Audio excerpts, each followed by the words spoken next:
Closeness is a wonderful thing, but it has to include difference. So if you're stuck with someone who is different, you got to be flexible. You got to be, you got to make room.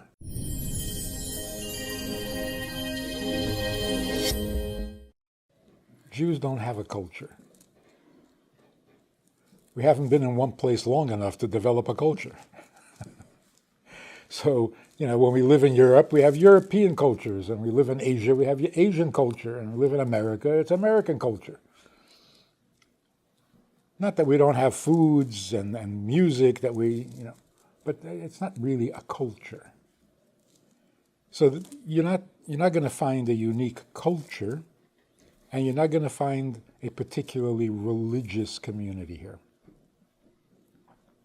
What is unique about the community is that it's built on and functions on a goal, an ideal, which is really universal. So it's not a religious goal, although it involves God, of course, because he gets involved in everything. So the idea of making the world a more godly place, because that was God's plan in the first place, that's what fuels this community. Making the world a more godly place is really everybody's mission. Because if the world is going to be a godly place, it has to involve the whole world. So although Jews have a unique responsibility with 613 commandments, that's just a different method of how we make the world a godly place, but every human being must contribute to the godliness of the world. That's why we're here, we meaning everybody. We exist because God wants his creation to be godly. His creation is us. So when we behave properly, when we do the right thing, when we make it more livable, safer, healthier, more satisfying to be alive, then we are fulfilling the purpose for which we exist. And that's true of everybody. So the reason this community is so open and welcoming is because we're all in the same boat. It's not like we are some different group doing different things and you can come watch. No, we're all doing the same thing.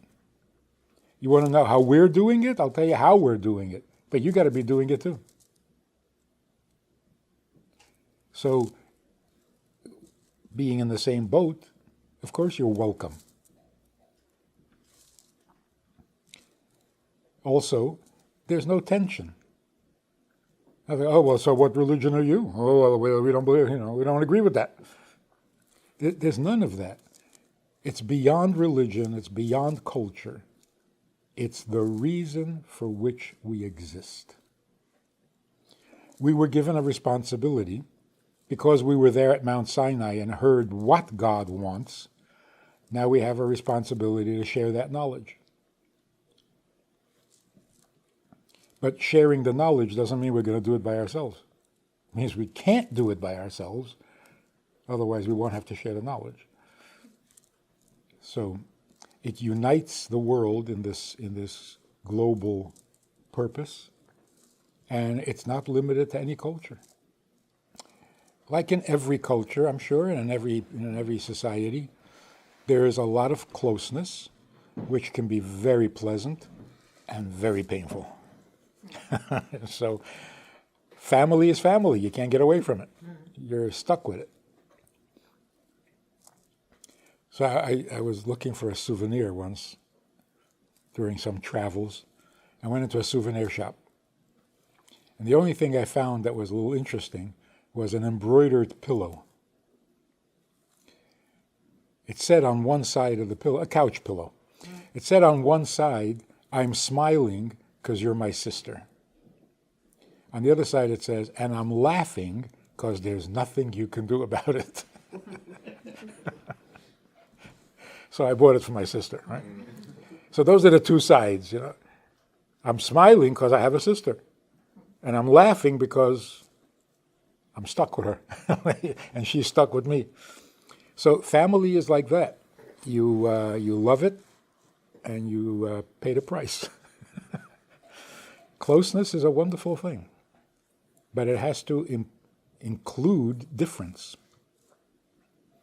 So if you're stuck with someone who is different, you got to be flexible. You got to be, you got to make room. But without family, we wouldn't be human. Extended family. If extended family was not important, our lives would be very small.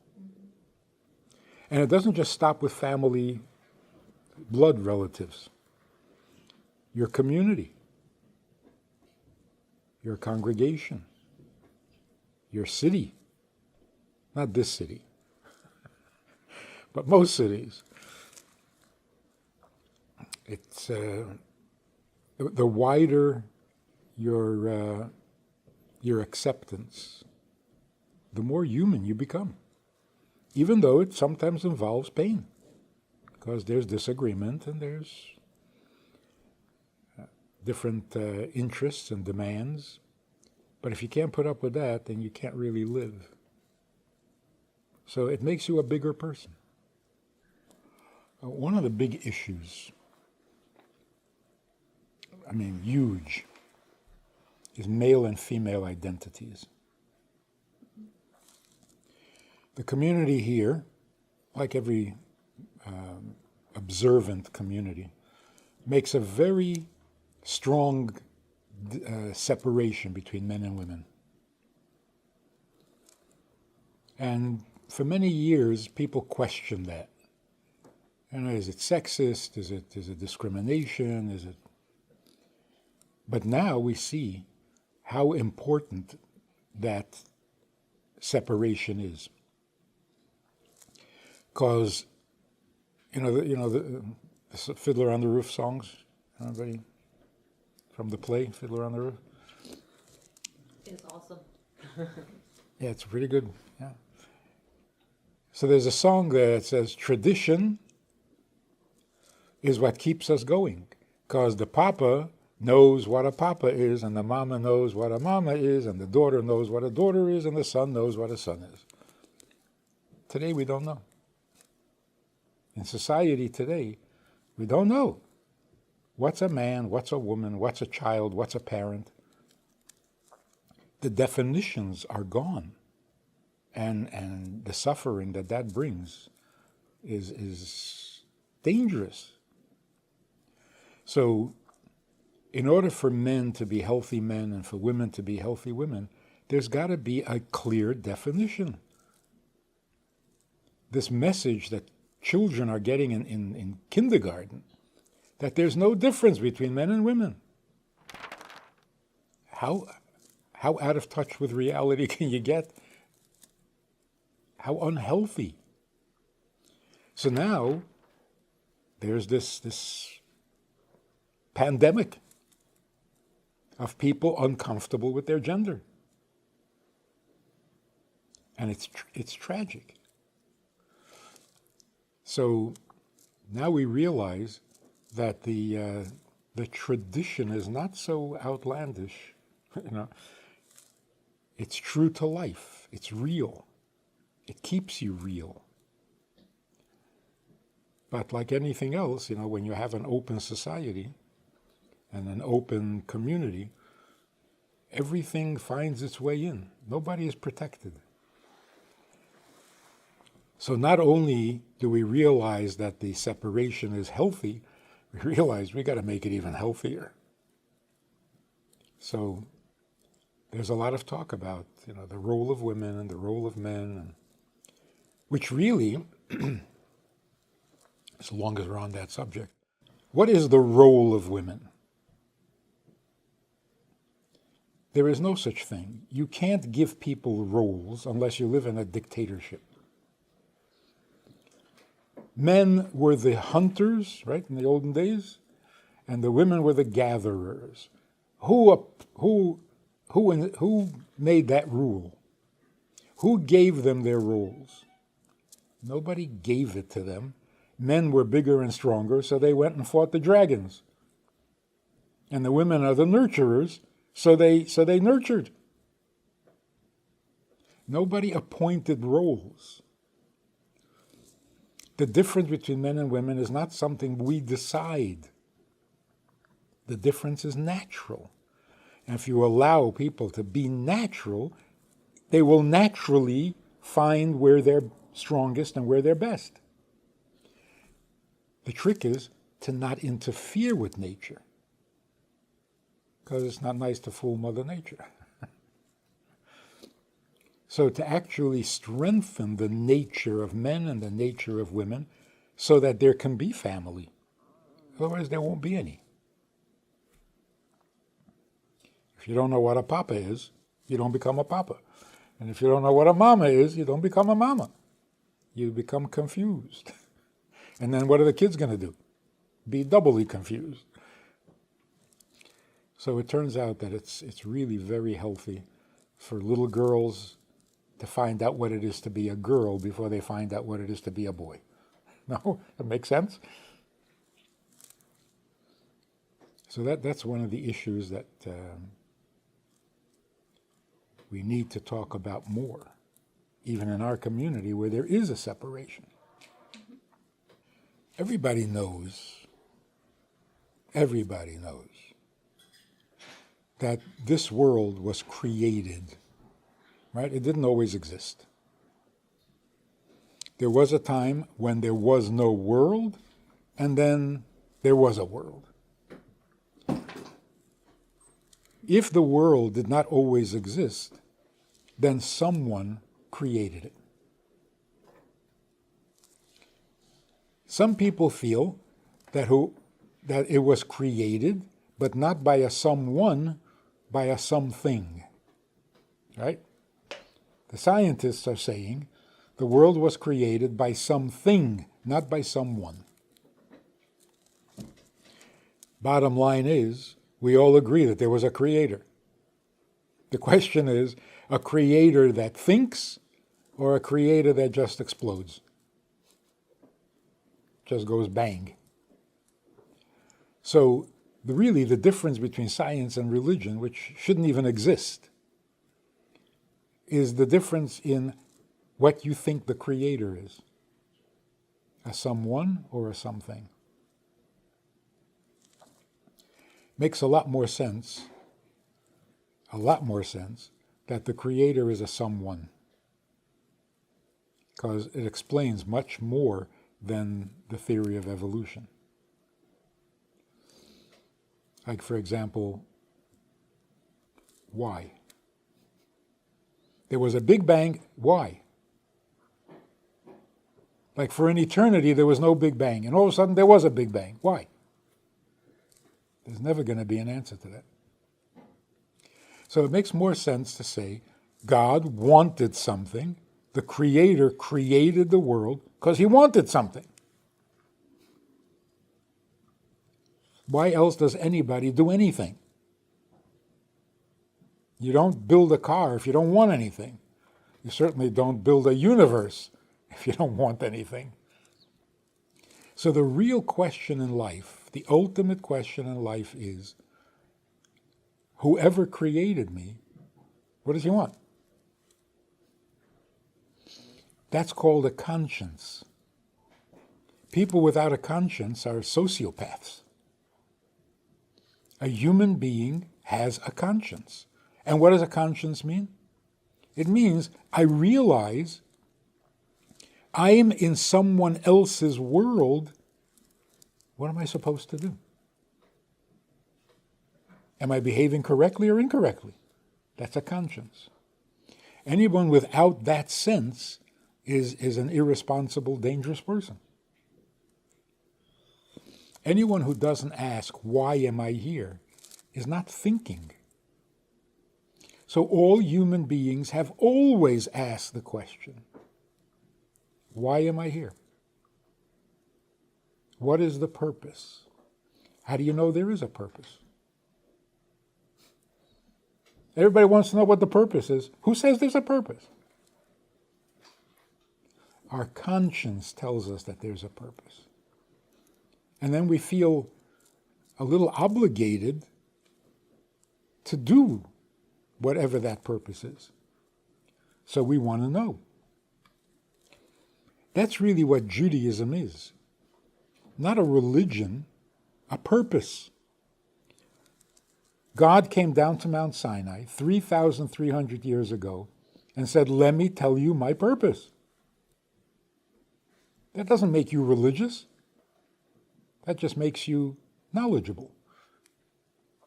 Because everybody wants to know what the purpose is. Well, we found out.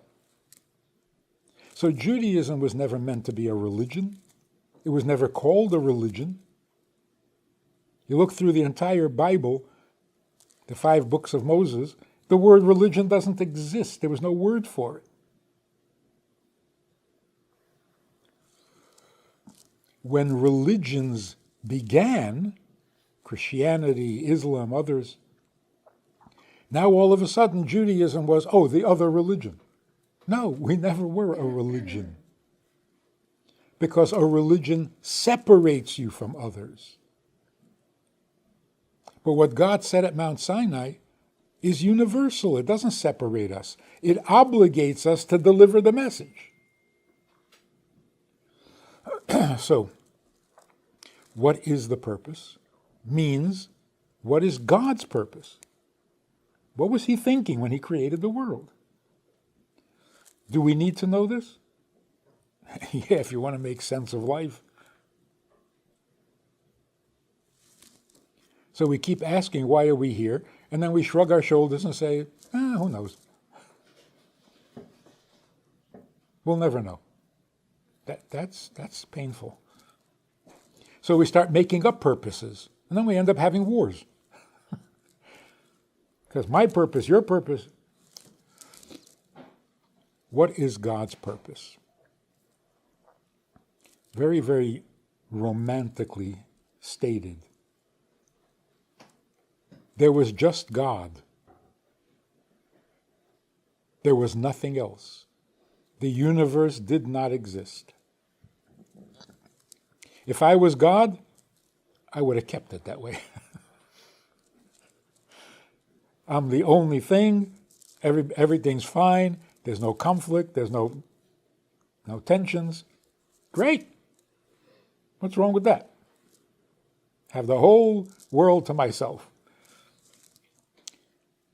For some godly reason, God was not satisfied with being exclusive.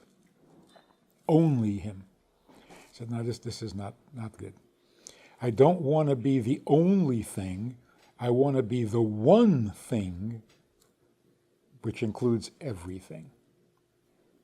In Hebrew, there's a difference between Yachid and Echad. Yachid means exclusive, Echad means inclusive. So the one and only is a contradiction. One means that there's 2 and 3 and 4. You can't have number 1 and no other numbers.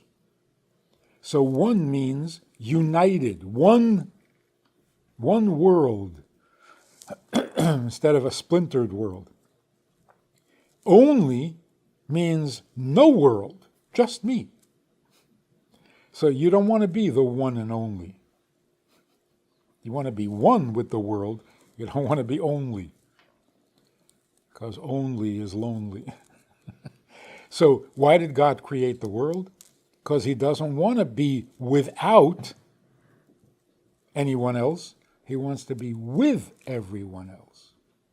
So he wants the world united in him, rather than be exclusive and have no world at all. So in very simple language, God says it is not good to be alone. That's why he created the world, and that's why we're here. What are we here for? To be beside him. to have a will of our own, but choose him.